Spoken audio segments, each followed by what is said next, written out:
Wako ambao walizungumza kwamba inaweza kuwa hii ngumu sana kwa Simba kupita. Mmewajibu sasa.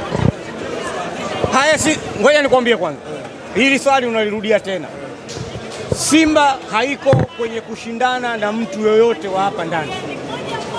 Simba inajiandaa kushiriki mashindano ya kimataifa, na utaratibu wetu ni kwamba sisi kwenye mechi za kimataifa tunajipanga wenyewe, tunashiriki.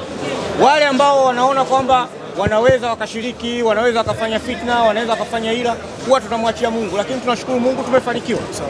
Mwenyekiti, kulikuwa kuna ugumu wowote kwenye kuzungumza na wachezaji namna ya kuiendea mechi, lakini pia kupambana vyovyote vile na wachezaji hao?